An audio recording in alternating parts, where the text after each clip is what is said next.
พื่อเป็นการระลึกหวนคืนประวัติศาสตร์ถึงวันที่มีความหมายความสำคัญของศาสตร์ของภาคให้คนหุ้นหลังได้หามหูกำแน่นและเข้าใจอย่างลึกซึ้งนั้น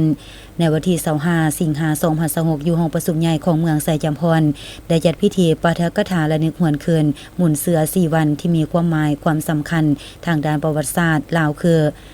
วันสร้างตังแนวลาวสร้างศาสตร์ครบรอบ76ปีและวันสื่อมวลชนแห่งศาสตร์และการพิมพ์จำหน่ายครบรอบ76ปี13สิงหาคม1950 53สิงหาคม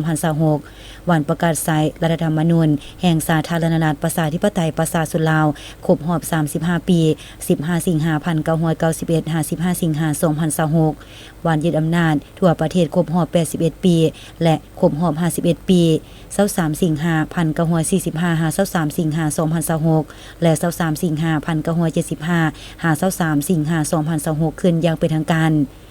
โดยภายใต้การเป็นประธานเสื่อมซึมเนื้อในเอกสารของท่านซอยมณีจันเน่งเปารองเลขาพรรคเมืองประธานคณะกรรมการปกครองเมืองมีประธานคณะบริหารงานพรรคเมืองหัวหน้าห้องการประธานคณะกรรมการปกครองตาแสงตำรวจหอดพนักงานสมาชิกพรรคและกำลังป้องกันศาสตร์ป้องกันความสงบเข้าร่วมอย่างพร้อมเพรียง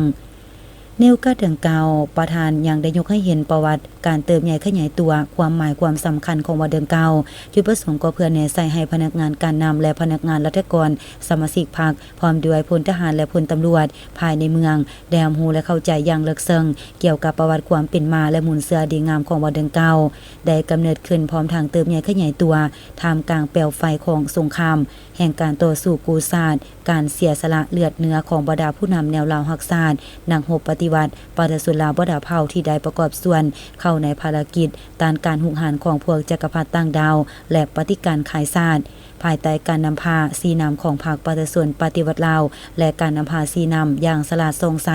มีความปีศาจสามารถไปเคียงคู่กับการนำใช้แนวทางนโยบายของพรรคและรัฐธรรมนูญระเบียบกฎหมายของรัฐขบวนการสื่อมวลชนและองค์การจัดตั้งแนวเราสร้างชาติก็ได้ประกอบส่วนอย่างต่างหน้าเข้าในการปฏิวัติศาสตร์ก็คือเวียกงานการเมืองในแต่ละระยะอันใดเป็นท่าแห่งเต้าโหมความสามัคคีของประชาชนลาวบ่ดาเผ่าเข้าในขบวนการปกปักรักษาและสร้างสาพัฒนาประเทศชาติบ้านเมืองจนมาฮอดปัจจุบันให้เติบใหญ่เข้มแข็งประชาชนทั้งมีผาสุขสังคมมีความเจริญรุ่งเรืองและสิวิไล